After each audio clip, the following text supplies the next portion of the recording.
It may happen because one man asked the right question. In the early 1980s, the astronomer Carl Sagan was writing a science fiction novel about Earth's first contact with aliens. Unexpectedly, it sparked a scientific investigation of time travel. A mysterious machine designed by aliens that would transport a human across the universe.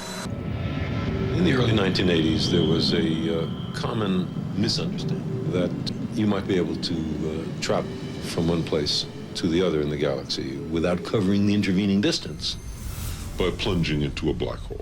From shady CIA experiments conducted in the 50s all the way to the kidnapping of a Soviet satellite and the infamous Operation Paperclip. These declassified documents definitely showed the world a different side of the government. Let's talk about it as we dive into the top 10 declassified documents the government wish you never knew about. Starting off in our number 10 spot, we have Operation Midnight Climax. This experiment took place in the 1950s, and it was one of those mind control research projects that was sponsored by the CIA. This was actually just one experiment that was a part of Project MKUltra. So basically they wanted to study the effects of LSD, but instead of finding willing participants, which, let's be honest, probably wouldn't have been that difficult, instead they used non-consenting people who were lured to safe houses by sex workers who were being paid by the CIA, and then once at these safe houses they were slipped the drug and monitored from behind a one-way glass. For over a decade, the project gave the government more knowledge about the drug itself and what it does to the mind. It gave the knowledge about surveillance technology and even sexual blackmail. In the end, the project was shut down in 1965, but people don't forget, and the damage was already done. In our number 9 spot today, we have Operation Washtub. This operation came to light in 2014 when documents became declassified and more people could learn about this Cold War era operation. Basically, this was a covert mission that had its sights set on Alaska. The plan detailed the training of different people who lived in Alaska. Like, we're talking just ordinary residents. They wanted to train these people to both code and decode, and a few other different spying tactics, which would have been so cool. I mean, I would have wanted to be picked so badly. Not that I would have even known it was happening, but you get what I mean. Basically, the plan was put in place in case the Soviet Union was to invade Alaska. Then these unsuspecting ordinary citizens would use their newly learned espionage techniques to get all the intel they could and secretly relay that information to high-ranking US officials. As we now know, of course, this invasion never occurred, so the contingency plan wasn't needed, but there were 89 lucky temporary agents who were trained just for this purpose, and I have never been more jealous in my entire life. In our number 8 spot today, we have Project Minaret. This is a document that became declassified in 2013 as a part of the National Security Archive's efforts. This historical document describes a sort of watch list of prominent Americans who were critical of the Vietnam War. The document explains that their overseas communications were tapped and listened into by the government from 1967 to 1973, and a quote from the document reads, quote, "President Johnson wanted to know if the domestic anti-war movement was receiving help from abroad." The project expanded so much that it went on to include more than 1,600 people, including civil rights leaders like Martin Luther King Jr., Whitney Young, and Muhammad Ali. There were also people like Democratic US Senator Frank Church of Idaho, Republican Senator Howard Baker of Tennessee, a New York Times columnist, and a Washington Post columnist. The surveillance began under President Johnson, but it continued on through to the Nixon administration. In the end, the only reason it was stopped was because Attorney General Elliot Richardson was concerned about its very doubtful and murky legality and decided that during the Watergate scandal that it probably would just be best to shut it down. I mean, they definitely had enough on their plate already at the time. In our number 7 spot today, we have Project Iceworm. This secret mission took place in the 1960s, and it was basically intended to build a series of mobile nuclear missile launch sites under the Greenland ice sheet, because this would then house medium-range missiles close enough that they would be able to strike targets within the Soviet Union. This project was called Project Iceworm, but there was another project called Camp Century. Basically, Camp Century was to test out Project Iceworm and see how likely it would be and how feasible it would be. So engineers went to work and created a network of underground tunnels and buildings that included places to stay, kitchen, a hall for hanging out, there were supply rooms, and even a communication center and a nuclear power plant. This was all kept as a super secret for a long time and was even kept from the Danish government for 7 years. In 1966, however, the project was cancelled because of the shifting ice. This created unstable conditions for the underground tunnels that are most likely crushed now, but still remain beneath the Arctic. In our number 6 spot today, we have the Pentagon crash. We have all heard about the devastating September 11th, 2001 attacks, but some of you might not know that on the day, there were actually 4 separate coordinated attacks, all a part of the same plan, and one of those attacks was on the Pentagon. There was a photo that was previously classified but eventually has been released by the US government, and it shows the absolute devastation that was done by the commercial plane that crashed into the Pentagon. The plane was able to tear through all 5 rings that existed in the building. All of the people on board the plane that day, as well as 125 people that were in the building at the time, passed away in this horrible event. For obvious reasons, the initial photos of the Pentagon damage were withheld from the public or from circulating in the media, but now that they have been released, it just shows us all another side to that horrible, terrifying day. In our number 5 spot today, we have the UFO report. This photo is of a previously classified document from 1963. Although the document still has a lot of information that has been blacked out, the document is the description and report of an unidentified flying object or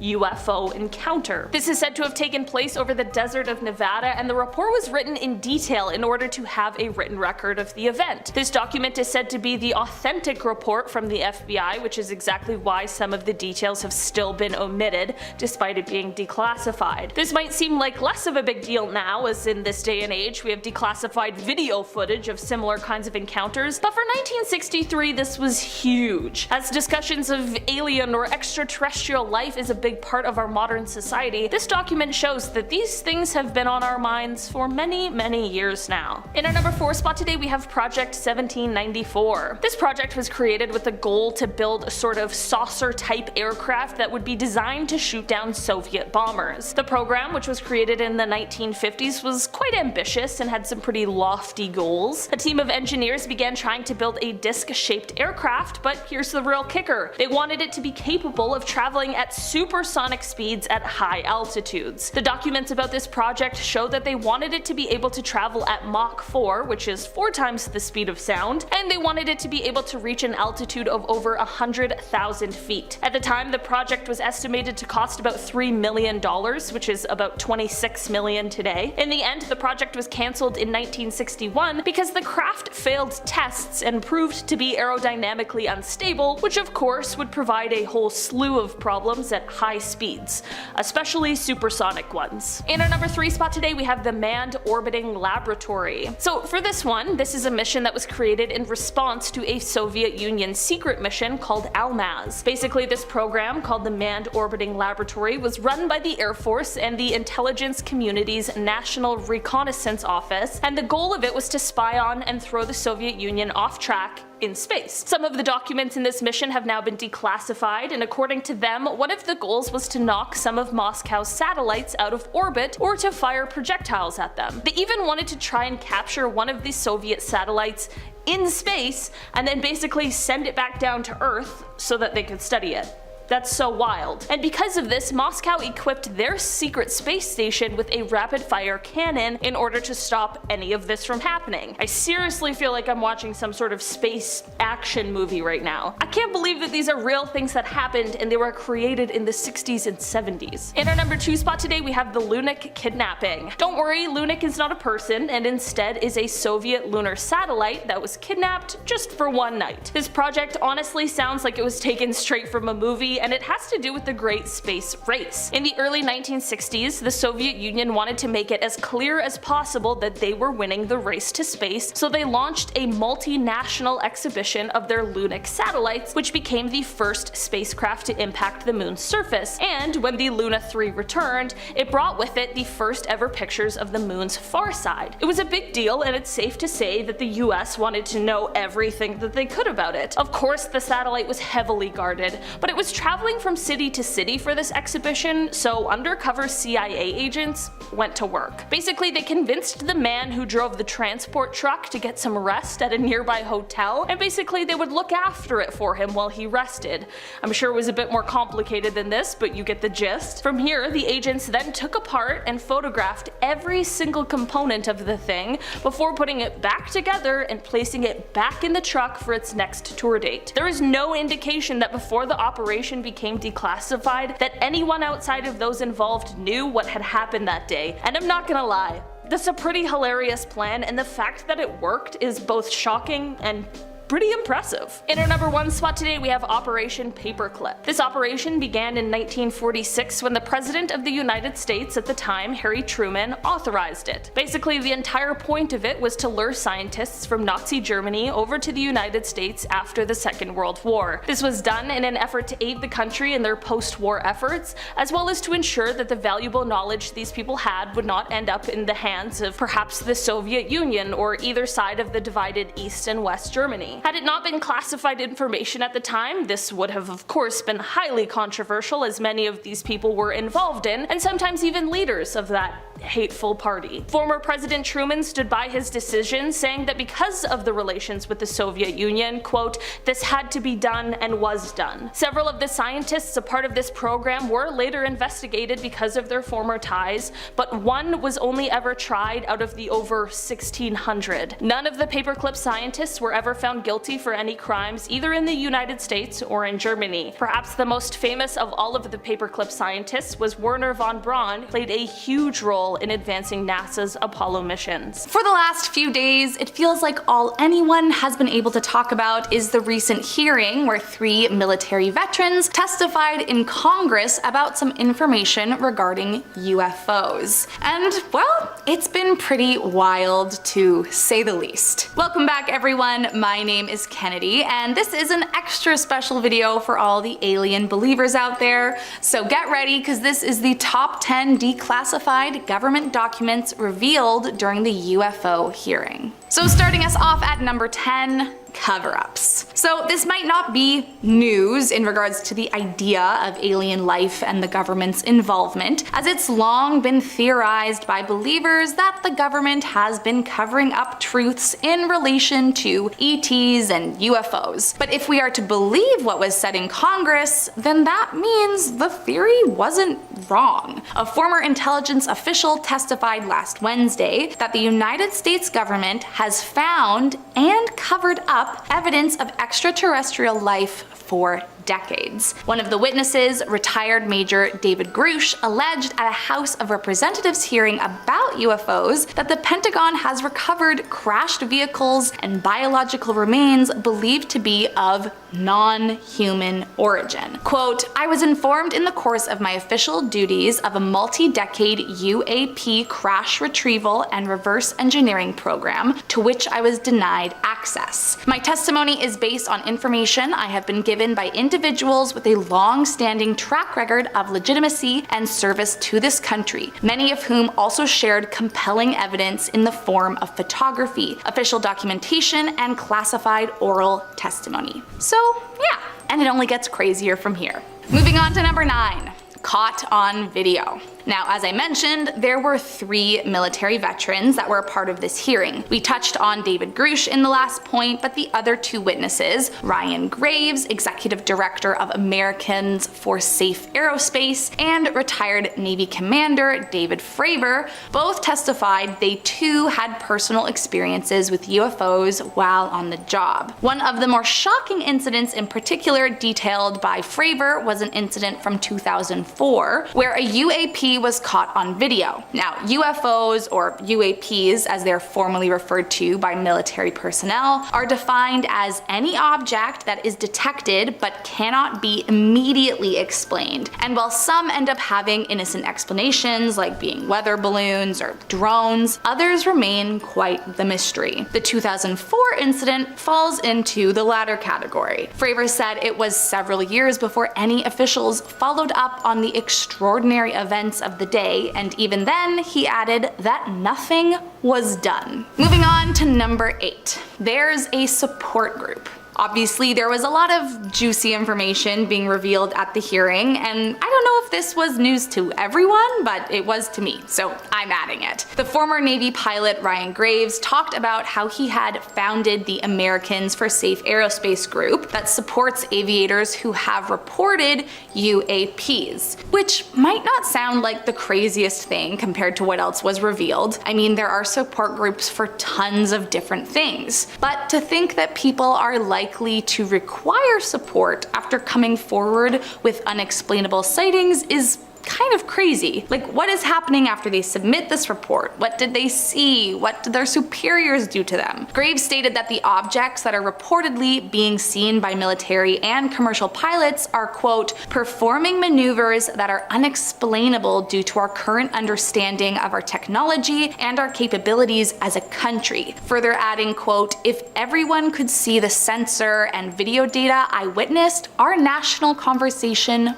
would change. Moving on to number 7, fear of coming forward. So branching off of my last point, during the hearing, much of the discussion centered on improving the process for reporting unidentified aerial phenomena, or UAPs, but Grush was also there to promote removing the stigma for aviators who report UAP sightings and to ensure oversight of government programs that investigate them. The former intelligence officer told the panel that he and several other colleagues have been the targets of what he calls administrative terrorism, and that he has at times feared for his life since coming forward. Which, I mean, would make a lot of sense if that's true, why a support group was put in place for those who report UAPs. Quote, it was very brutal and very unfortunate. Some of the tactics they used to hurt me both professionally and personally, he said, adding that there is currently an open investigation into the matter. Moving on to number 6, safety issues. One of the major arguments this hearing was intending to focus on was that in not reporting or in discouraging reports, we are creating a national safety issue. And there is a push for intelligence agencies to be more transparent about UAPs in order to promote national safety. Supporters of this, like Democratic Rep. Robert Garcia of California, said, quote, UAPs, whatever they may be, may pose a serious threat to our military and our civilian aircraft, and that must be understood. We should encourage more reporting, not less, on UAPs. The more we understand, the safer we will be. Grush, Graves, and Fravor all echoed similar sentiments, explaining they would like to see a, quote, safe and transparent reporting system. The men added that they are hopeful the public discourse is the first step towards eliminating the stigma and reports of UAPs to encourage others to come forward. Moving on to number 5. People have been hurt. So according to Grush, not only have there been some pretty sneaky cover-ups as well as some shady treatment to those who come forward, but people have also been harmed and threatened in order to not reveal information. Grush details that as a former intelligence officer, he would go to jail for revealing classified information, but when he was asked whether anyone had been harmed or injured to cover up information about extraterrestrial technology, he answered yes. Now, that alone is scary enough, but even more wild is that when he was asked if anyone had been killed, he said he had, quote, directed people with that knowledge to the appropriate authorities. Now, I get it. He can't say yes or no because it's classified and all, but that's kind of a creepy answer. Feels like he's trying to tell us yes without telling us that. Now, on the other hand, a spokesperson for the Pentagon, Sue Gao, told NBC News that Grush's claims are false, but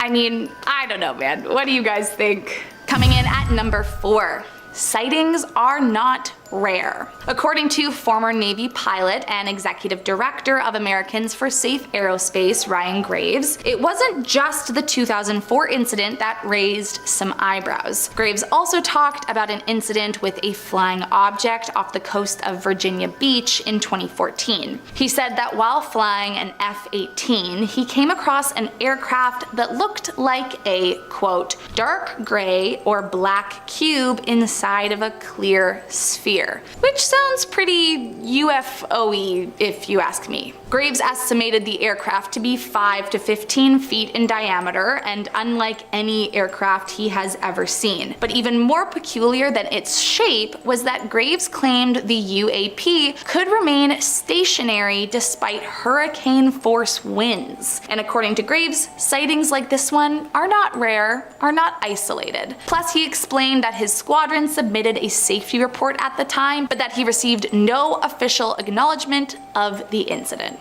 Moving on to number 3. A very small amount get reported. Now, despite the fact that Graves claims sightings are not rare, and the fact that it feels like there is always a new UFO sighting popping up, officially speaking, there are apparently not very many sightings that actually get officially reported. Graves estimates that roughly 5% of UAP sightings are reported. Again, mostly due to stigma. Quote, "I urge us to put aside stigma and address the security and safety issues this topic represents. If UAP are foreign drones, it is an urgent national security problem. If it is something else, it is an issue for science. In either case, unidentified objects are a concern for flight safety. The American people deserve to know what is happening in our skies. It is long overdue." So hopefully this whole situation means more sightings will be reported following the hearing.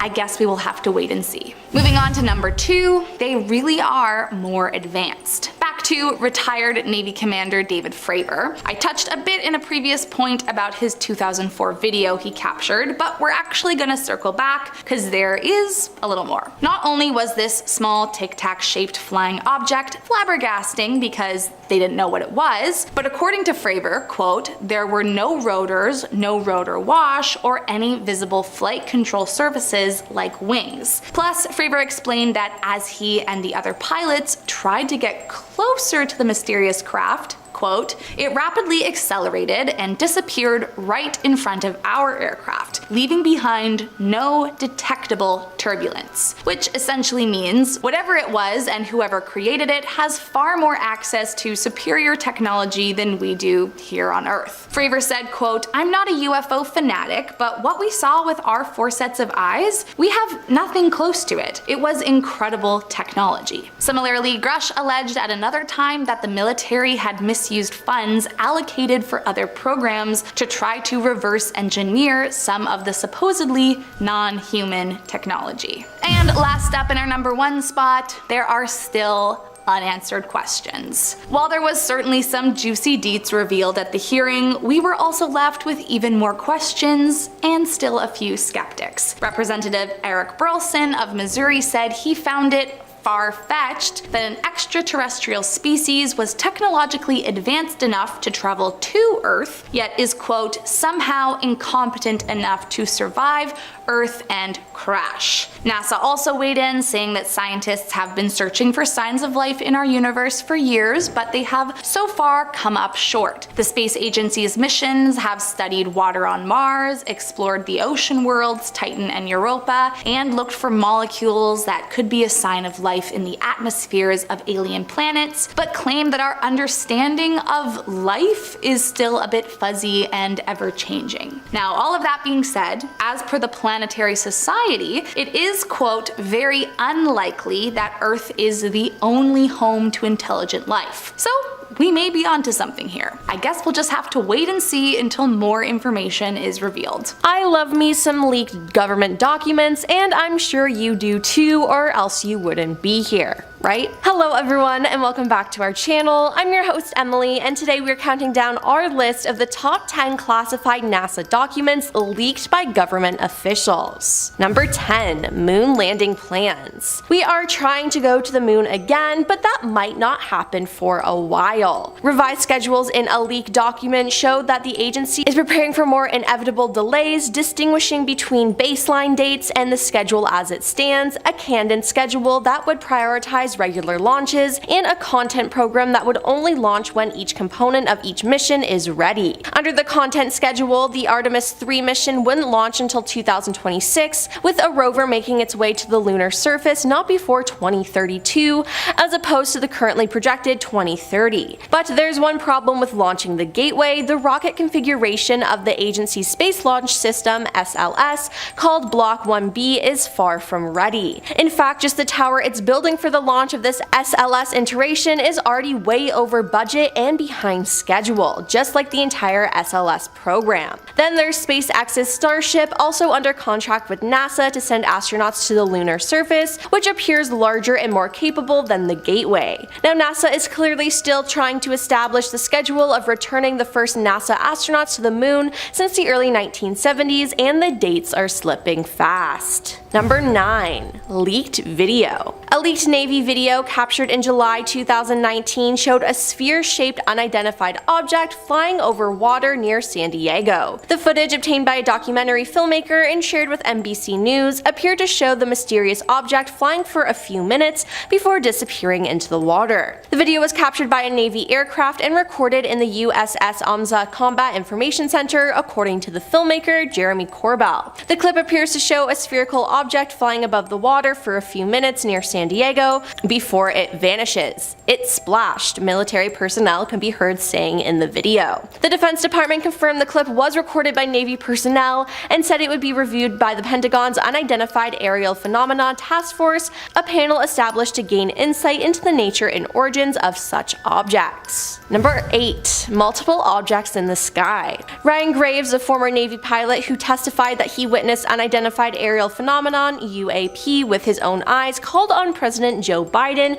to investigate the mysterious object spotted in American airspace. Ryan, a former fighter pilot, explained that after 2014, when upgrades were made to our radar system, our squadron made a startling discovery. There were unknown objects in our airspace. And these were not just mere balloons like the Chinese spy balloon that dominated the country's attention in February. These were no mere balloons. They could hold their position, appearing motionless, despite Category 4 hurricane force winds of 120 knots. They did not have any visible means of lift or control surfaces, in other words, nothing that resembled normal aircraft with wings, flaps, or engines. These are not isolated incidents, Ryan said. We have a real UFO problem, and it's not balloons. The point is that we don't have a clear understanding of what's above our heads as we thought we did. There are uncertainties up there that we have to deal with, and if we don't do it, our adversaries are going to take advantage of that uncertainty, that weakness, to spy on us with various means, as we've seen. It's pretty clear if there are things over our head that we're not sure what they are,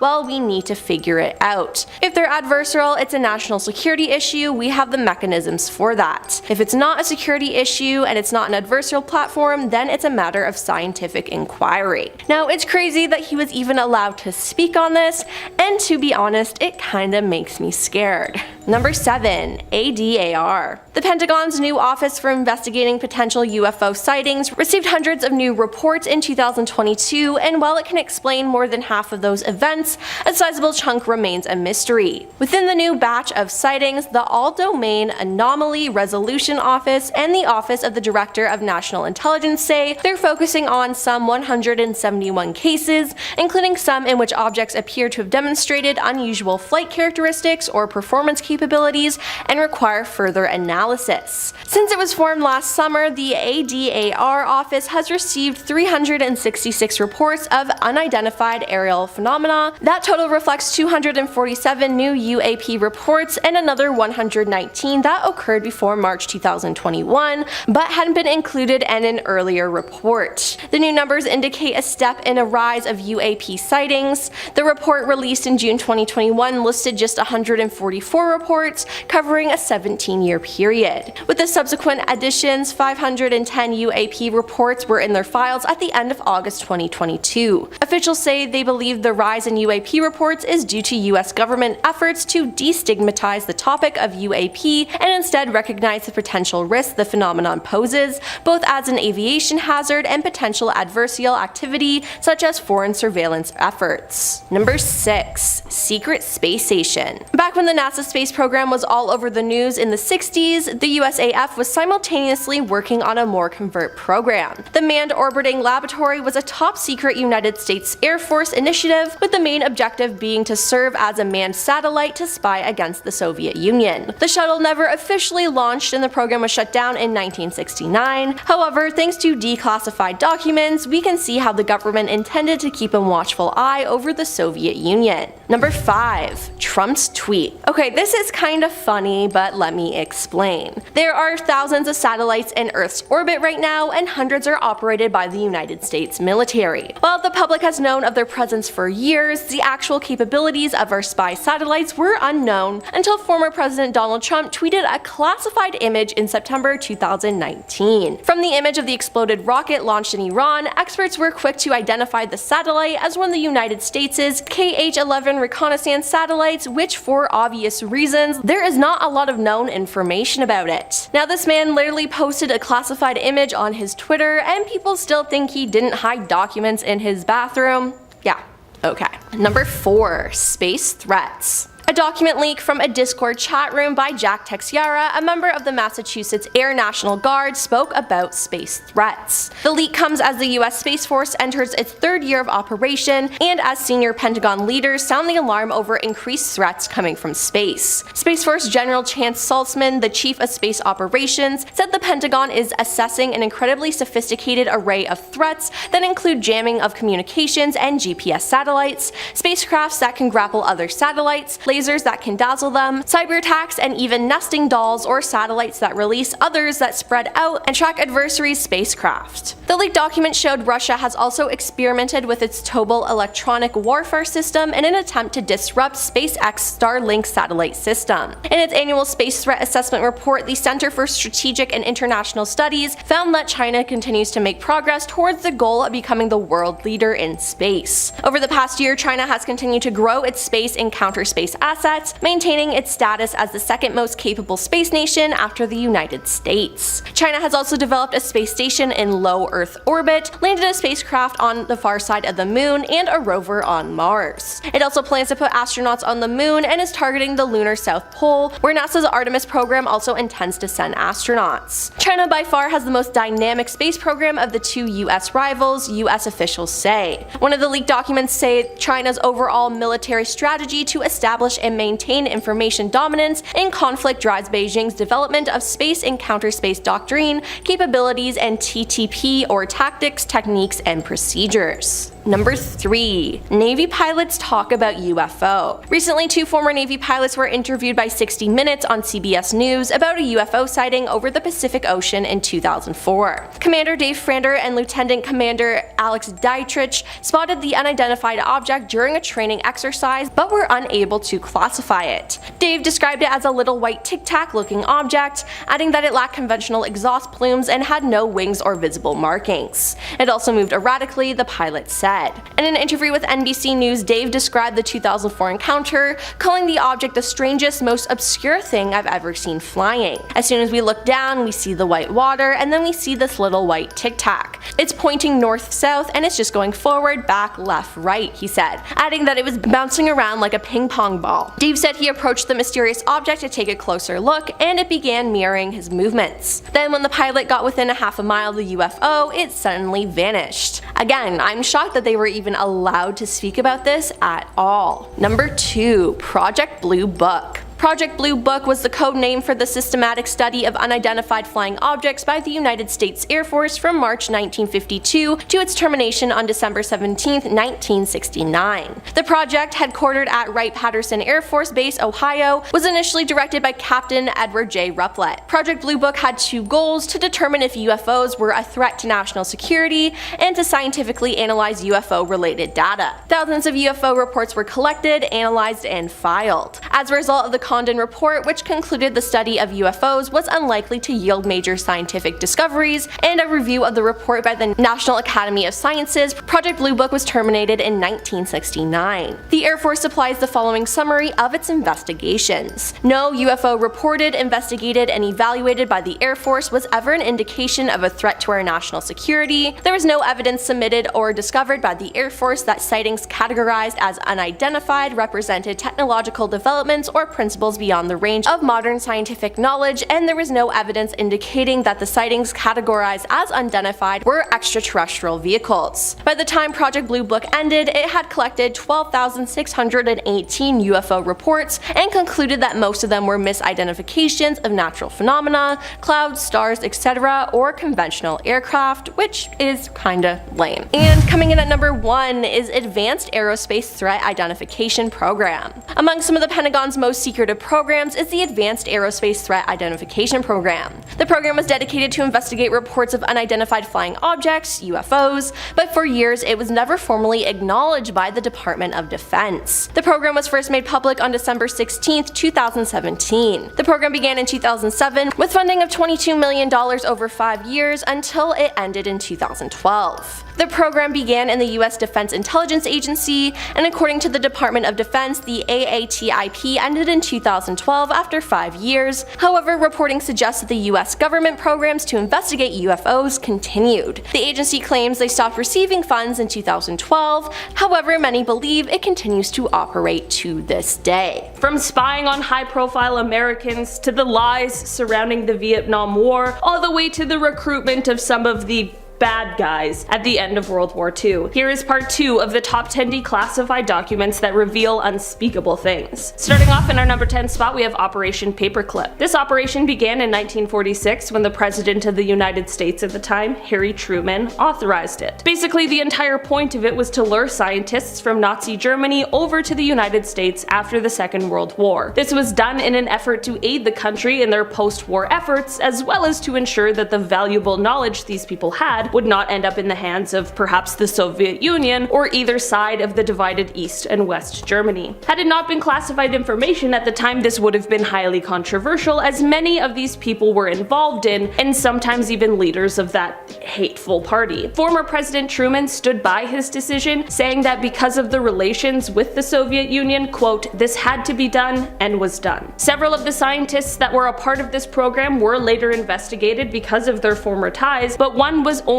ever tried out of the over 1,600. None of the paperclip scientists were ever found guilty for any crimes, either in the United States or in Germany. Perhaps the most famous of all of the paperclip scientists was Wernher von Braun, who really played a huge role in advancing NASA's Apollo missions. In our number 9 spot today, we have the investigation. In 1967, while in the midst of the Six-Day War, which was between Israel and neighboring states, an Israeli aircraft attacked the USS Liberty, which was a ship that was gathering information for the US NSA. In this attack, 34 Americans were killed and 171 were injured. Many people, of course, were outraged and figured that this attack was intentional. Many people believed that the Israeli government meant to follow through with this attack so that they could prevent the, quote, spy ship from intercepting sensitive information about upcoming battles. In the end, declassified documents from both the US and Israeli government agencies showed a very different story. It turns out that the attack was in fact not deliberate, and that pilots had thought that the USS Liberty was an enemy ship, which was why the attack was launched. The declassified reports show the actual position they had when the incident went down. And our number 8 spot today, we have Project Horizon. Even before people were going to space, we had big goals in mind for the world of space travel. In 1959, there were plans for a proposed manned military base that would be located, of course, on the moon. This plan, which was dubbed Project Horizon, would, quote, develop and protect potential United States interest on the moon, as said in now declassified documents. It was estimated at the time to cost about $6 billion, and the projected operational date was December of 1966, which is when they thought they could have 12 soldiers on the base by. The project was not only wanted to study more about the surface of the moon, but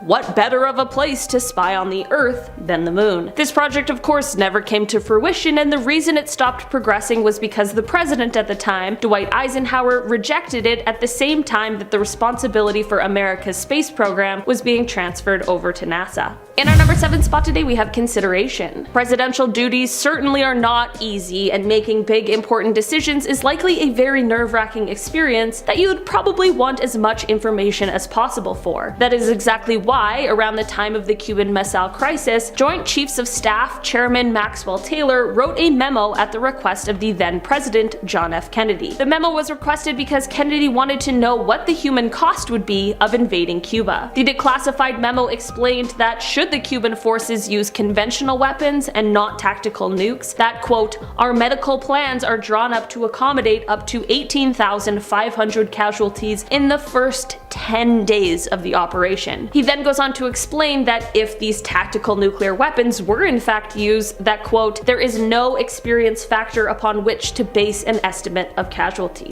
The number they could estimate is already more than terrible enough. I truly do not even want to hear the next one. In our number 6 spot today, we have Project Minaret. This is a document that became declassified in 2013 as a part of the National Security Archives efforts. This historical document describes a sort of watch list of prominent Americans who were critical of the Vietnam War. The document explains that their overseas communications were tapped and listened into by the government from 1967 to 1973, and a quote from the document reads, quote, President Johnson wanted to know if the domestic anti-war movement was receiving help from abroad. The project expanded so much that it went on to include more than 1,600 people, including civil rights leaders like Martin Luther King Jr., Whitney Young, and Muhammad Ali. There were also other people like Democratic U.S. Senator Frank Church of Idaho, Republican Senator Howard Baker of Tennessee, New York Times columnist Tom Wicker, and Washington Post humor columnist Art Buchwald. The surveillance began under President Johnson, but it continued on through to the Nixon administration. In the end, the only reason it was stopped was because Attorney General Elliot Richardson was concerned about its very doubtful and murky legality and decided during the Watergate scandal that it would be best to shut it down. In our number 5 spot today, we have Operation Gladio. This is a plan that was developed during the Cold War by the North Atlantic Treaty Organization. Basically, the plan was designed to keep Europe as safe as possible if there were to be a Soviet invasion, and to do so, the plan was to form these kinds of secret armies in many NATO countries like Italy, Belgium, and France. These armies would be preparing for a potential takeover, and they would then lead the resistance if this were to occur. Some of the preparations for this plan, should it have to go forward, were things like spying as well as hoarding ammunition, which is a frightening thought. This project was so secret that not only was the Soviet Union obviously kept out of the loop, but some of the highest ranking officials in the countries involved didn't even know about these little secret armies. In our number 4 spot today, we have a double agent. Oleg Penkovsky was a Soviet military intelligence officer who had a high rank, but he was actually working for the United States and Great Britain during the Cold War. Sort of like a double agent sort of thing. He is best known for the role he played during the Cuban Missile Crisis of 1962, where he gave the US government some information that turned out to be extremely valuable that pertained to the capabilities of the Soviet missiles that had been installed in Cuba. In the end, Oleg was found out by the other Soviet intelligence officers, charged with treason, and executed in 1963, which is a terrible ending to that story. But what if I told you that some declassified documents just might have revealed a different side of this story? There are apparently some people who believe, because of these documents, that Oleg was just a decoy who may have actually relayed false information to the US about the Soviet arms capabilities. The intelligence he gave them just may be proof that his loyalty was with the Soviet Union the entire time. In our number 3 spot today, we have the aircraft. In 1988, a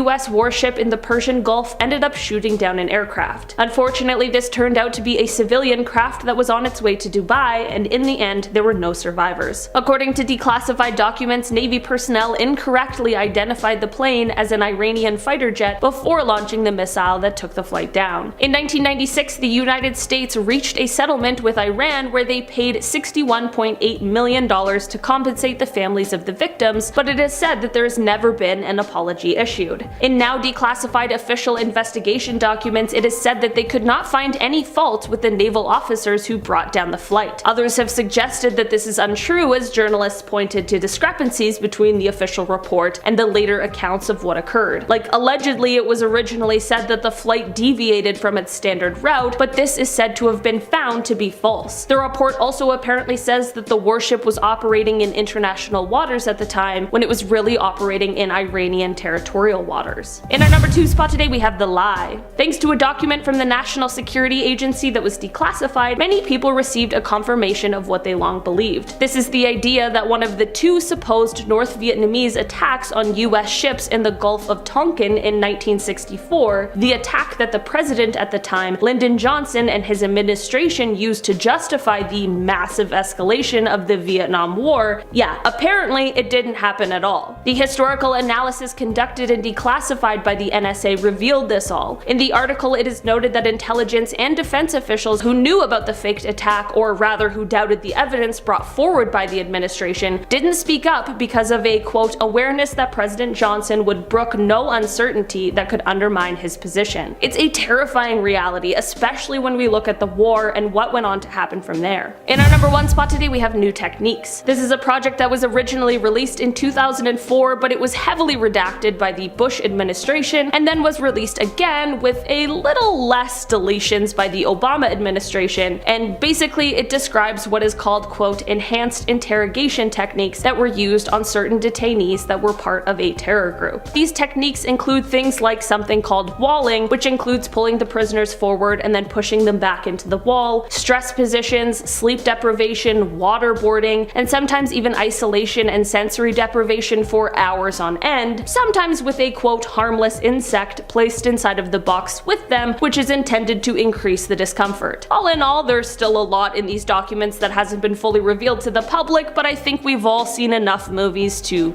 understand. From horrible past operations involving both the CIA and the FBI, to nuclear bomb detonations that had catastrophic effects, all the way to some spilled presidential tea. Here are the top 10 declassified documents that reveal unspeakable things. Starting off this list, in our number 10 spot, we have rabbit telepathy.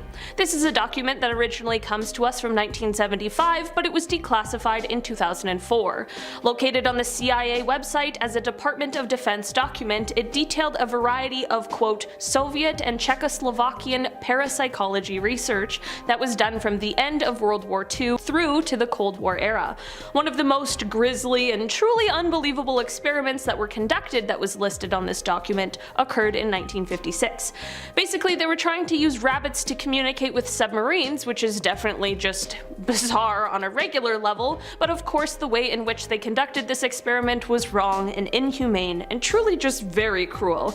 Just a little heads up, if you're sensitive to animal stuff, I would maybe just go ahead and skip over this point. So for the test, they would take a mother rabbit who had recently just had bunnies. They would keep the mother in a lab on shore, and then they would take the bunnies down with them into the submarine.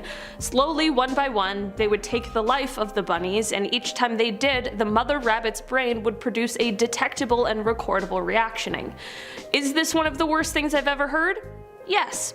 What's even worse is that the report then goes on to say that other examples of, quote, animal telepathy research continued into the 1970s, and that it included other animals such as dogs, bears, birds, insects, and fish. I can't imagine they were any different, but let's just hope that these other tests weren't quite so cruel and inhumane. In our number 9 spot today, we have the Gateway Process. This document was originally published in 1983 and was declassified 20 years later, and it was prepared by Wayne M. McDonnell at the request of the commanding officer in the U.S. Army Intelligence and Security Command. Basically, McDonnell was tasked with assessing the Gateway Experience, which is a meditation training that was meant to instruct people on how to harness their electromagnetic energy waves, and it trained them how to direct their own brain waves and use them to detach from time and space. You can in fact still find and buy this program should you wish to.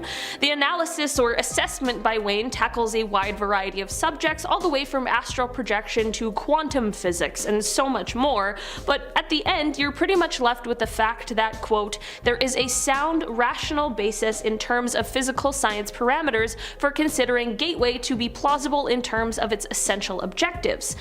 But are you ready for the unsettling part? He also warns that those using the techniques for, quote, terrestrial information gathering trips or other operations of the like should be, quote, intellectually prepared to react to pulsable encounters with intelligent, non-corporeal energy forms when time-space boundaries are exceeded. That's enough for me to tap out without even trying it. In our number 8 spot today, we have the cattle crimes. Okay, so these documents reveal a super grim FBI investigation that took place in the 1970s at the request of US Senators Floyd Haskell of Colorado and Carl Curtis of Nebraska.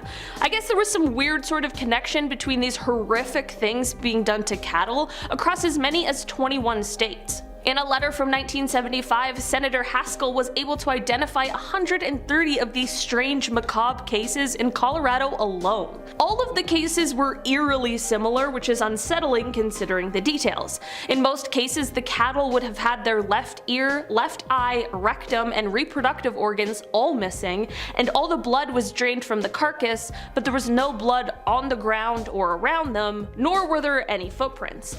How absolutely horrifying is that? Some people chose to believe that the cause for these was mysterious helicopters and UFOs, but there's a letter from Senator Curtis to the FBI director that says, quote, "The series of incidents stretching from Oklahoma to Nebraska in which cattle have been dismembered in some kind of strange witchcraft cult." I'm not gonna lie, I don't think it was UFOs or witches that did it. It wasn't until 1979 that the FBI was granted jurisdiction to begin investigating these weird happenings, and when they did, they determined that most of the instances were a result of, quote, "normal predator and scavenger activity." And while that answer sounds a little fishy at best, the documents went forward to reveal that not all of the instances could be accounted for. Also, this idea of it being a completely normal scenario also contradicts reports that say the techniques used in these horrible instances were, quote, "very professional and sometimes even referred to as being conducted with surgical precision."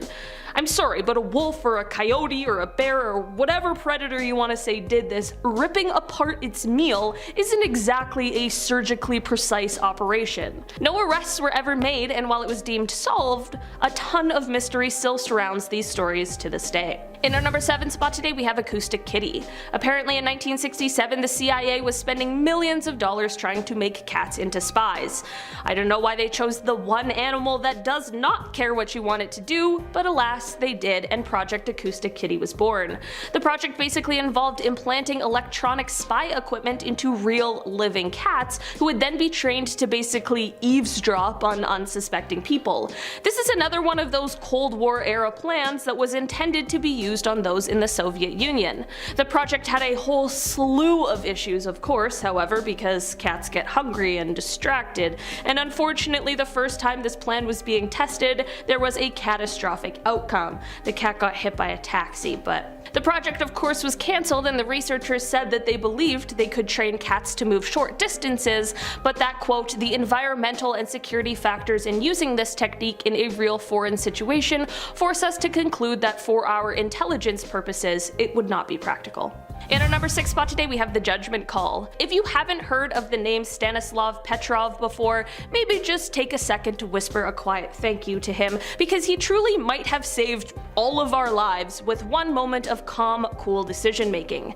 In declassified records released in 1998, it became known that back in 1983, when Stanislav was a Soviet Union soldier, he opted not to fire nuclear missiles, despite the fact that it appeared that the United States had launched 5 missiles directly at his home country. He used his own personal judgment to assess and figured that it was a false alarm, and he was right. Having to make a call like that would be tough. The stakes are so high, but he honestly, in that one single moment, might have prevented a third and likely nuclear world war. I'm definitely glad that those documents became declassified so that the world could learn of this story. It kind of revives my faith in humanity just a little. Maybe not everyone just reacts without thinking. In our number 5 spot today, we have Operation Unthinkable. The title of this video says unspeakable, but the title of this operation says unthinkable, and honestly, both are kinda true. Declassified in 1998, the documents pertaining to this operation have to do with what could have been a completely different ending to the Second World War. The documents describe Russia as a, quote, "threat to Western civilization," and they also outline the possibility of a, quote, "total war against the USSR in the wake of World War II, and they state that the goal of the mission would be to, quote, "impose upon Russia the will of the United States and British Empire." The document also revealed plans to utilize the newly defeated German military, as the document says that the Allied forces, quote, "can count upon the use of German manpower and what remains of German industrial capacity." According to the documents, if followed through, this plan would lead to the elimination of Russia through either occupation of the metropolitan areas or in even darker turns, until the Allied forces made such a decisive defeat of the Russian forces in the field as to render it impossible for the USSR to continue. In the end, the operation was deemed too hazardous, and it was decided that in order to win, it would take quite a long time and it simply wasn't worth the risk, so the idea was scrapped. In our number 4 spot today, we have the phone call. Not so much of a document and rather a phone call, but when the telephone calls of former President Lyndon B. Johnson were revealed, it also showed something darker. The calls showed that then presidential candidate Richard Nixon might have negotiated behind the back of the president with South Vietnam. South Vietnam apparently ended up pulling out of the Paris peace talks after being told that Nixon would get them a better deal once elected. You might be wondering why he did this, and apparently that is because Nixon was concerned that an earlier ending to the war would end up derailing his election campaign, since the war was one of the most pressing campaign issues. In the end, Nixon did end up winning the election by less than 1% of the popular vote. For many years this was speculated and rumors were swirling, but once the phone calls were released, it seemed to confirm what many believed for years. In our number 3 spot today, we have Starfish Prime. This is an operation that took place in 1962, with the documents discussing the outcomes being declassified in 1989, and the operation was a joint one between the US Atomic Energy Commission and the Defense Atomic Support Agency. Basically, they detonated a thermonuclear device in the sky above the Pacific Ocean. They launched it from the Johnson Atoll using the Thor rocket, and once at an altitude of about 240 miles, they set it off, which ended up producing a yield of about 1.4 megatons. The documents showed that the electromagnetic pulse was so powerful and widespread that it disabled not only most of the equipment that was set up to measure it, but it also took out streetlights and caused telephone outages in Hawaii, nearly 900 miles away. The electrons released caused an aurora that could be seen over most of the Pacific Ocean, and according to the documents, the quote visible phenomena due to the burst were widespread and quite intense, and apparently it was visible for days. In the end, it is said that the researchers weren't expecting such a powerful blast of electromagnetic pulse, and they also were not anticipating that the electrons from the blast would get stuck in the Earth's own magnetic field for months, possibly even years, but alas, they did. This went on to create a radiation belt around the planet that eventually went on to disable at least 6 satellites. So, that's great. In our number 2 spot today, we have The Warning. On Tuesday, January 28, 1986, the Space Shuttle Challenger launched on live TV, but just 73 seconds into its flight, it disastrously disintegrated, taking the lives of all 7 people on board, which included high school teacher Krista McAuliffe, who was going to be the first non-military civilian in space due to the Teacher in Space program. Of course, investigations were immediately launched to figure out how this could have happened and what exactly went wrong. In fact, the president at the time, Ronald Reagan, appointed a special commission to investigate the causes, and as it turned out, the investigation report revealed that the disaster was, quote, an accident rooted in history.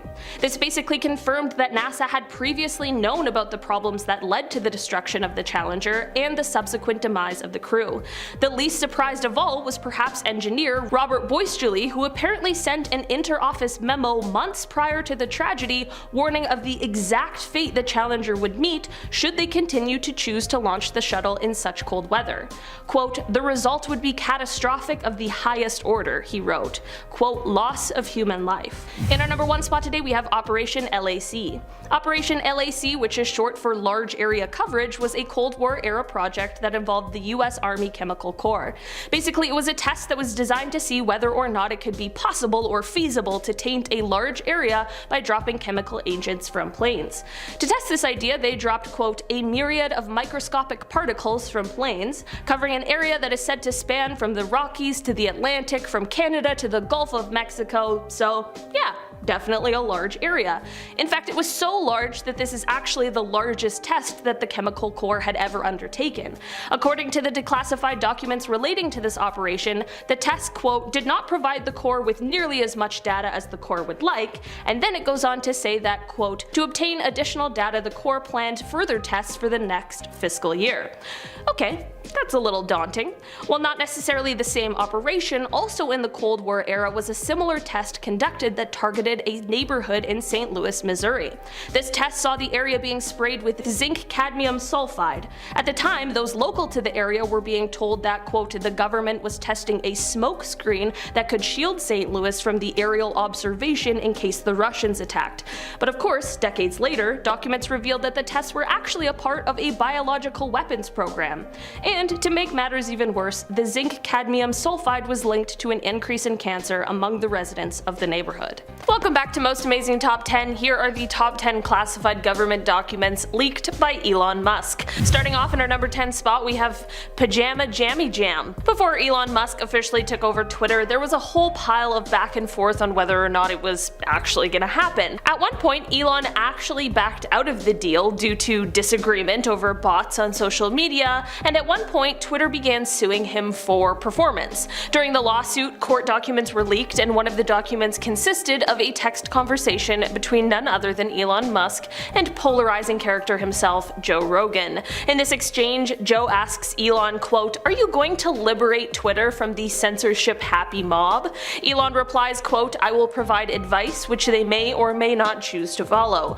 Rogan hits back with a quote, "I really hope you get Twitter. If you do, we should throw a hell of a party." And Elon replies with, quote, "Why throw a party when you can have a pajama jammy jam?" The more I read through Elon's leaked texts, the more I realize that he texts, and for that matter tweets, some very strange things. In our number 9 spot today, we have the take private deal. This leaked conversation initially came to light as part of the lawsuit between shareholders and Elon Musk. Back in 2018, Elon considered the possibility of bringing Tesla funding in privately, and he told investors through a tweet that read, quote, "Am considering taking Tesla private at 420, funding secured."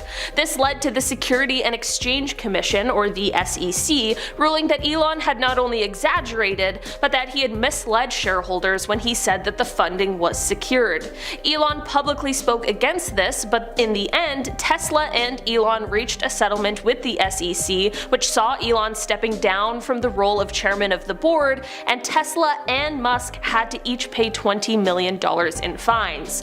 Elon actually ended up making money from this deal, but that's not even what I want to talk about today. Another part of the settlement was that Elon and Tesla had to agree to have Elon's tweets reviewed by Tesla's legal department to see if they are material to the company. Here's the thing, Elon swears he didn't lie about the funding and that the settlement was purely just to save Tesla. These texts that were leaked ended up showing some partial truth to Elon's story. It became clear that he had a meeting with Saudi Arabia's Public Investment Fund, or PIF, and the text showed a conversation between him, his associates, and the head of PIF as well as his associates. This is when it came to light that Musk must have taken this meeting with PIF seriously enough to believe that the funding was secured, but the SEC obviously disagreed with the level of commitment that was shown at the time. This agreement on how serious the meeting was led to a very heated text exchange between Elon and the head of PIF, where Elon threatened to never speak to him again. In our number 8 spot today, we have company cuts. Before the Twitter takeover was fully official, there were many talks of massive company cuts coming their way, no matter who owned the company. Near the end of October, Elon told prospective investors that he planned to get rid of around 75% of Twitter's 7,500 workers, dropping the number to just 2,000 staff members. Even if Musk's deal fell through, however, big cuts were likely still on the horizon. The previous management of Twitter apparently planned to cut the company's payroll by about $800 million by the end of next year, and that would mean that about a quarter of the original workforce would be out of work, according to corporate documents as well as interviews conducted with company members. The cuts didn't stop at just staffing though, they also included cuts to the data center that keep the site functioning for the high amount of users that it sees every day.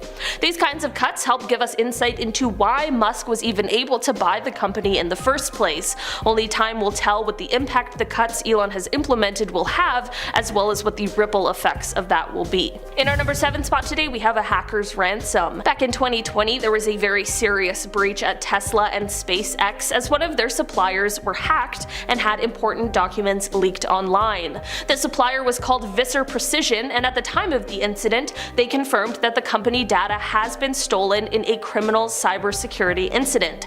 Security experts would later confirm that something called doppelpaymer ransomware was responsible for the hack, and that doppelpaymers demands a ransom in exchange for the stolen information. These weren't the only companies targeted, however, as documents from Boeing and Lockheed Martin were also on the site. In our number 6 spot today, we have pay to tweet. Since the Twitter takeover, it's become abundantly clear that Elon has some pretty controversial ideas for the app. In a series of texts, however, possibly one of the worst ideas he had for the social media was revealed. As a part of the Elon versus Twitter suit, it was shown that Elon had sent a text reading, quote, "I have an idea for a blockchain social media system that does both payments and short text messages / links like Twitter.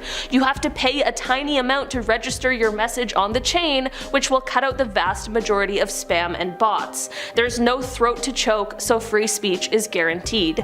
A few days later, he then expanded on the idea, writing, quote, "My plan B is a blockchain-based version of Twitter where the quote-unquote tweets are embedded in the transaction of comments. So you'd have to pay maybe 0.1 Doge per comment or repost of that comment." Yes, this does mean that Elon had the idea to make people pay Dogecoin just to tweet. Honestly, Twitter would have disappeared faster than Vine did if he followed through on this wild idea, but thankfully Musk himself realized that at this point in time, blockchain Twitter probably isn't the most feasible idea. And this is coming from someone who wants to colonize Mars. So, in our number 5 spot today, we have Left on Red. Jason Calacanis is an angel investor, and it was revealed that in April he slid into Elon's DMs with quite a bold proposal. When the news broke that Elon was going to buy Twitter, Jason sent a message to Elon joking that he should raise his offer to 54.21, quote, "the perfect counter." He went on to write, quote, "You could easily clean up bots and spam and make the service viable for many more users. Removing bots and spam is a lot less complicated than what the Tesla self-driving team is doing." He also wrote, quote, "And why should blue checkmarks be limited to the elite, press, and celebrities? How is that democratic?" Oh, Jason, if you could only see the $8 revolt that is happening now. Jason apparently continued on with his advice to Elon about cutting the workforce. He wrote, quote, "Sharpen your blades, boys. 2-day-a-week office requirement equals 20% voluntary departures." He kept going and even suggested that Twitter hire Mr. Beast to make original content for the platform.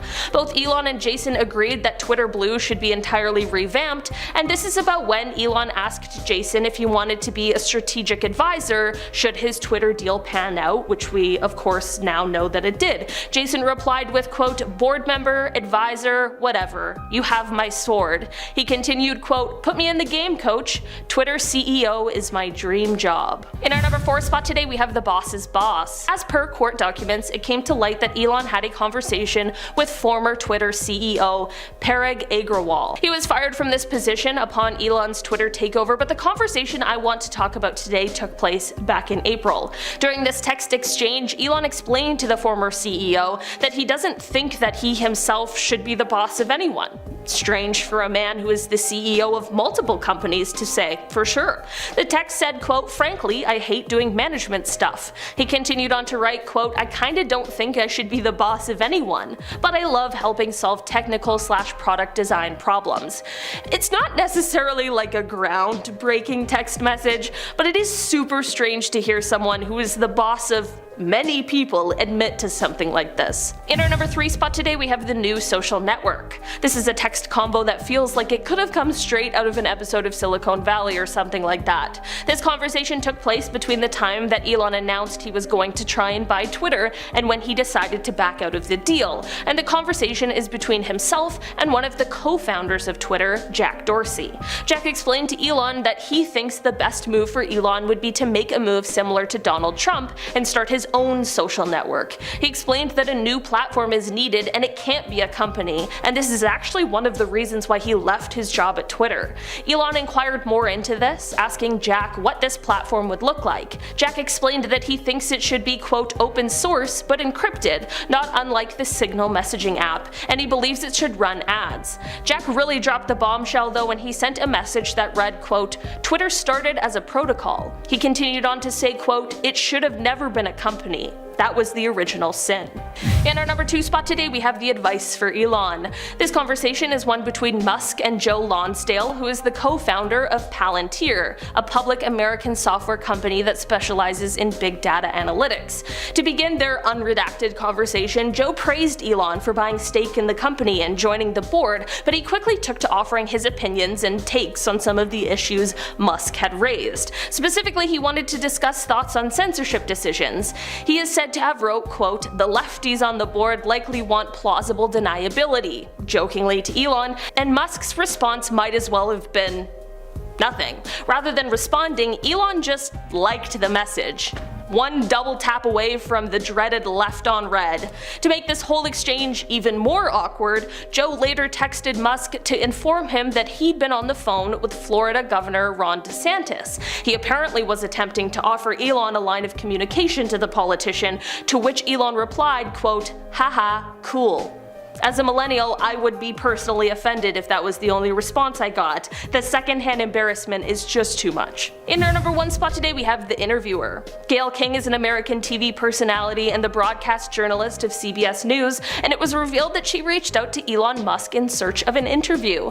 After news of the potential Twitter deal went public, she reached out to Elon to let him know that she was in favor of an edit button for Twitter. We all say we regret, want to take back in the heat of the moment. Fair enough, Gayle, but things got even weirder in this text exchange after the news broke that Musk wasn't going to join the Twitter board after all. She sent a message that read, quote, "Elon, you buying Twitter or offering to buy Twitter? Wow." She went on to say, quote, "Now, don't you think we should sit down together face to face? This, as the kids of today say, a gangsta move. I don't know how shareholders turn this down. Like I said, you are not like the other kids in the class."